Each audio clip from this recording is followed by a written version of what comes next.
Unakumbuka kipindi ambacho Yesu alipotoka Yordani, aliongozwa na Roho kwenda ili aende kujaribiwa. Alienda kuomba Mungu kwa siku 40, na kupitia hiyo siku 40 shetani alimtafuta ili afanye nini? Amjaribu, ili amjaribu Yesu. Mara kwa mara katika dunia mnakuwa vitu ambavyo tunapitia vigumu ambavyo hatungeliweza hata kuvimaliza, lakini kama unamtegemea Bwana kuwa mwokozi wa maisha yako, nakwambia kwamba mara kwa mara utakuwa juu na utafanya kazi nzuri kabisa. Kuna vitu vingine ambavyo wanadamu wengi wanapitia, na mara kwa mara sisi wanadamu tunadhani ya kwamba tumemaliza, lakini sio. Kwa sababu shetani mara kwa mara anaangalia movement yetu tunafanya. Any step you make, ujue shetani yuko pale. Lakini kama unamtegemea Bwana kwa mwokozi wa maisha yako, Mungu pamoja na wewe na Yesu pamoja na wewe. Shetani alimfuata Yesu alipoona Yesu anakuwa na njaa. Shetani anatuingilia si wanadamu mara kwa mara anapoona kwamba tunapungukiwa na kitu fulani. Labda tunapungukiwa na nguvu, ama labda tumepungukiwa na mawazo, ama labda tumepungukiwa na pesa ya kulipa ada ama ya kulipa marent. Tunapopungukiwa na hekima, ndio pale shetani anaingia. Shetani anaingia, ni adui mbaya sana. Ni mtu ambaye anaangalia kila movement unafanya. Shetani anapenda kuingia. Shetani alali. Shetani mara kwa mara anazunguka usiku na mchana akikutazama, akikuangalia movement yote unafanya. Na ndio maana nakwambia kwamba Yesu alipotoka alijazwa na Roho Mtakatifu, akamwambia kwamba nenda kufanya kazi ya Mungu. Na Yesu alipokuwa naenda kule kufanya kazi ya Mungu, alisikia njaa. Labda uko pale mpendo, unafanya kazi usiku na mchana, unatumika kazi, unaporudia nyumbani unakuta kuna chakula, unakuta nyumbani hakuna kitu, unaanza kufadhaika. Labda ulikuwa unafanya kazi ya Mungu, unafunga, unapiga magoti, unaomba ukimulilia Bwana akusaidie ili upate kazi yenyewe inakupatia pesa nyingi, na unaporudia kazini kesho yake ama kesho wanakufukuza. Unasikia kabisa moyo unafunguka, unasema Mungu, niliomba usiku na mchana, kwa nini hivi natokea wamenifukuza kazini? No, kwa sababu shetani ni adui mbaya. Shetani hapendi uongezewe vitu vingine, lakini unapomtegemea Bwana kwa mwokozi wa maisha yako, nakwambia kwamba kila kitu kinawezekana na kila kitu katika maisha ya Bwana, kwa sababu Mungu ni mpendwa wa maisha yetu na Mungu ndiye mweza yote. Hakuna jambo ngumu hapa chini ya jua. Kama wewe unamtegemea Bwana kwa mwokozi wa maisha yako, kila kitu kinawezekana. Mwambie mwenzako kwamba Mungu anakupenda. Mara kwa mara unapopiga step ama hatua fulani mbele, ndipo shetani naye anakuja kwenye hatua ambayo umeshatia mbele akugeuze. Mara kwa mara utakata tamaa kusema kwamba nimeshakafanya kazi nyingi, lakini Mungu amenikumbuki. Mungu afanye. Ukumbuke historia za watu wa zamani. Watumishi wa Mungu ndani ya Biblia walikata tamaa, lakini Mungu aliwawezesha akawapatia nguvu. Wana wa Israeli walikaa utumwani miaka na miaka, lakini Mungu ameleta mkombozi ili awaokoe. Mara kwa mara kuna kitu ambacho kinatokea hapa, nimekata tamaa ya maisha, hapa nimeshindwa kabisa, siwezi nikasonga mbele, siwezi nikarudi nyuma, nimefikia hapa. Na njoo muda ambao Mungu ama Yesu anashuka sasa kufanya matendo makubwa katika maisha yako na kusaidia ili usimame imara na kufanya kazi ya Mungu vizuri. Mungu anapenda, ndio maana niko hapa siku ya leo na kutangazia ujumbe mzuri kama huu. Usikate tamaa katika maisha, ama useme kwamba nimeshindwa, nimeogopa, hizi nitafanya hivi. Penda kutie moyo mpendo ambao unanifuata siku ya leo. Mungu ambaye tunamtumikia ni Mungu wa Elisha, Mungu wa Elia, Mungu wa Meshaki, Shadraka na Abednego, Mungu wa Daniel. Ukumbuke kitabu cha Daniel, jinsi gani mtumishi wa Mungu Daniel alikuwa ni mtumishi anamwomba Mungu kila siku. Alikuwa ni mtumishi ambaye anaongea vizuri na mfalme. Alikuwa ni mtumishi ambaye akitembea kwa watu. Lakini kuna watu wengine walienda kwa mfalme wakasema kwamba mfalme, kama wewe ni mfalme wa nchi hii, tunapenda kwa mwezi mzima pasiwe mtu yoyote ule atana kuabudu Mungu mwingine ama mtu mwingine. Kila mtu atakuabudu ni wewe. Mwataabudu miungu mingine atakufa ama tamuua. Kwa sababu walikuwa wameshajua kwamba Daniel ni mtu ambaye alikuwa anapiga magoti akimlilia Bwana usiku na mchana. Alikuwa akimwambia Bwana usiku na mchana, na ndio maana walipenda ili waingie. Shetani akuji kwa macho ambayo tunaona, bali shetani anakuja kwa macho, anapitia kwa watu wengine ili wakuangamize.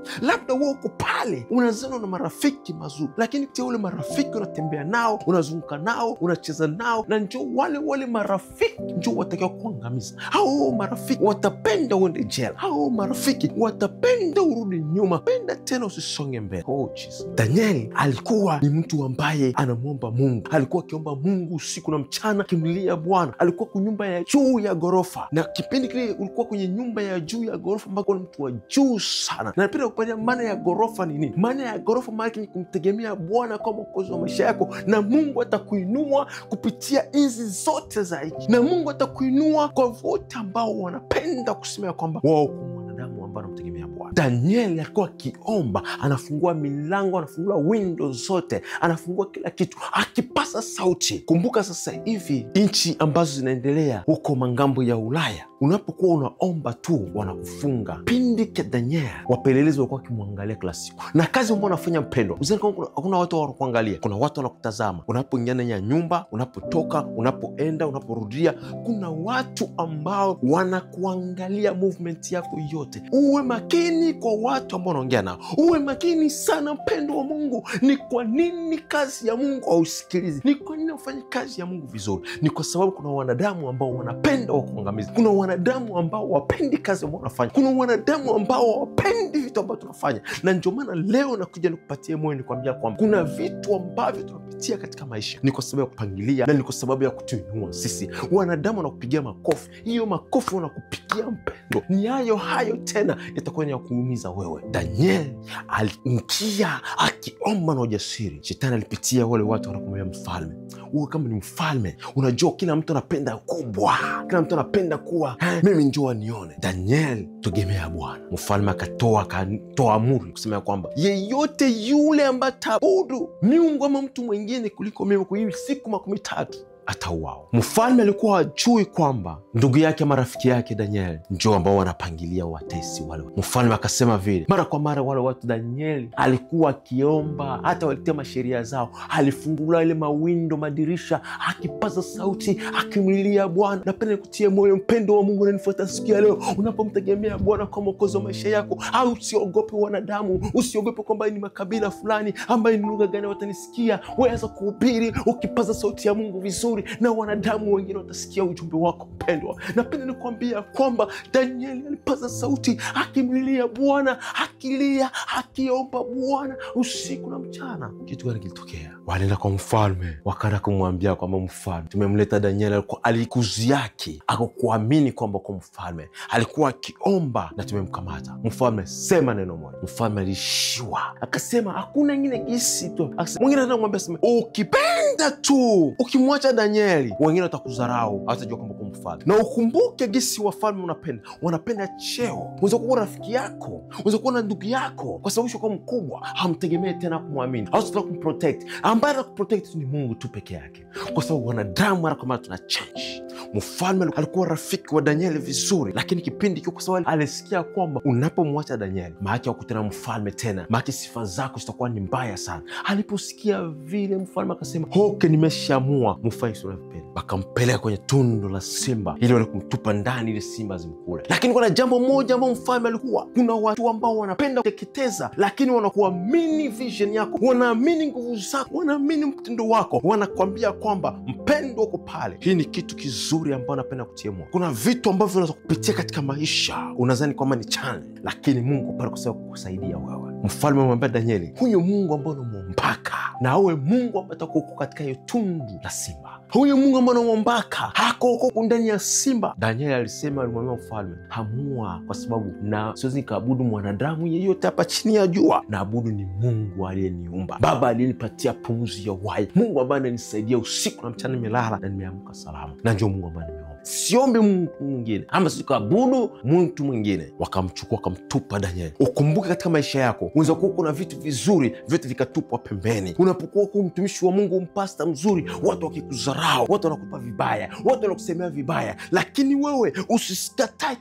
usikate tamaa, songa mbele, usirudi nyuma, ukimwabudu Bwana na kumwambia Mungu nisaidie katika maisha. Ukimwambia Bwana nisaidie katika maisha yangu, na Mungu atakusaidia. Walimpeleka wakamtupa Walipomtupa, nasikia kwamba malaika alishuka akafunga ile masimba minyama yote kinywa, wakawa marafiki wake. Danieli alikuwa ndani ya ile tundu, alikuwa akiabudu Mungu, alikuwa akimuomba Mungu, alikuwa akimlilia Bwana akisema kwamba wewe ni mfalme, hakuna aliye kama wewe Baba, wewe ni Mungu usiyebadilika. Wanadamu watashindwa na maisha yetu ambayo tunatembelea ndani, wameshashindwa. Wamezani mwaka wa 2025 utafika, lakini Bwana umetusaidia, tumefika, na mwaka mwingine utakuja, tutafika, tutapita, wao watabaki nyuma. Mungu anakupenda na Mungu ananipenda vile vile, na ndio maana tuwe watu wa kupenda wanadamu wengine, na ndio watu ambao tunafanya kazi ya Mungu vizuri. Mpendo kupenda nifuata vizuri, Mungu anakupenda.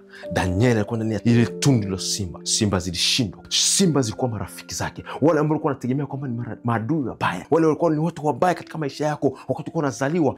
Wale watakuwa marafiki zako. Ulikuwa unasema kwamba hawa ni wabaya kwako, ndio watakusaidia. Ukumbuke jinsi gani Mungu anaenda kupangilia watu. Mungu anapopenda kutumikisha, mpendo, Mungu atapitia kwa wale watu wabaya. Wale watu wabaya Mungu atawatia nini? Atawatia wao marafiki zako, na utafanikiwa katika maisha yako. Na ndio jinsi Danieli alisimama imara akimlilia Bwana. Maadui wake, ile minyama mibaya, walikuwa marafiki zake ndani ya ile shimo. Walikuwa marafiki wa nani? Walikuwa ni marafiki wakicheza naye. Alipoenda mfalme, aliamka asubuhi akanakuita Danieli, je, Mungu wako amekuokoa? Danieli akasema, Mungu wangu yupo, ameniokoa. Na huo mpendo uko pale. Kuna watu wengine watajua kuita kusema kwamba, je, umeamka asubuhi? Unaambia, ndio nimeamka, nimelala usiku jana na saa 1 ya usiku, na nimeamka tena saa 1 ya asubuhi. Mungu wangu ni mwema, amenipatia kibali machoni pake, na Mungu wangu ni mfalme wa amani. Siwezi nikalala na nikakufia kwenye kitanda, lakini nalala na naamka salama kwa sababu ya mapenzi ya Mungu. Naenda kazini, narudi nyumbani vizuri, ni kwa sababu ni mapenzi ya Mungu. Wanadamu watashindwa, watu wengine watashindwa, sisi tunasonga mbele kwa sababu Mungu ndiye mfalme wa maisha yetu. Mungu ndiye kimbilio langu. Asante mpendwa, napenda kupatia tena moyo kwa ajili ya kitabu hiki cha Luka 4:1 mpaka chini. Utapata stori yote ya Yesu Kristo. Yesu akamwambia shetani nini? Tuangalie jinsi gani Yesu alimjibia. Shetani alimfuata Yesu. Ibilisi akamwambia, ukiwa ndiwe mwana wa Mungu, liambie jiwe hili liwe mkate. Yesu akamjibu, imeandikwa ya kwamba mtu ataishi kwa mkate tu. Akampandisha tena juu, akamwonyesha milki zote za ulimwengu kwa dakika moja. Ibilisi akamwambia, nitakupa wewe enzi hii yote na fahari yake, kwa kuwa imo mikononi mwangu, nami humpa yeyote kama nimpendavyo. Basi wewe ukisujudu mbele yangu, yote yatakuwa yako. Yesu akajibu akamwambia, imeandikwa, msujudie Bwana Mungu wako, umwabudu yeye peke yake. 9. Akamwongoza mpaka Yerusalemu, akamweka juu ya kinara cha kaluni, akamwambia, ukiwa ndiwe mwana wa Mungu, jitupe chini, kwa maana imeandikwa, atakuagizia malaika zake wakulinde, na ya kwamba mikononi mwao watakuchukua, usije ukajikwaa mguu wako katika jiwe. Hii ni Luka 4:12. Yesu akajibu akamwambia, imenenwa, usimjaribu Bwana Mungu wako. Basi alipomaliza kila jaribu, Ibilisi akamwacha, akaenda zake na muda wake. Shetani anapopenda kupangilia njia zote amekushindwa. Wanapitia kwa wanadamu, marafiki, mke wako, watoto zako, magari zako, kila kitu anapitia. Akishindwa tu atakuacha zake, atakwambia, mama uende zako, baba nenda zako, mimi nimekuacha, nimeshindwa. Kumbuka Ayubu alipigiwa ndani ya vita mingi. Shetani alipita ndani ya mke wake, vifugo vyake, watoto zake, lakini Ayubu alisimama imara, na kwa sababu alikuwa na Mungu, alimtegemea Bwana, na shetani amemwacha, na Ayubu akabarikiwa miaka na miaka, akabarikiwa maelfu na maelfu. Na huko pale, mpendwa, unafuata ndani ya Swahili Talk Show, tafadhali share video kwa watu wengine. Mungu anakupenda na Mungu ananipenda. Asante sana.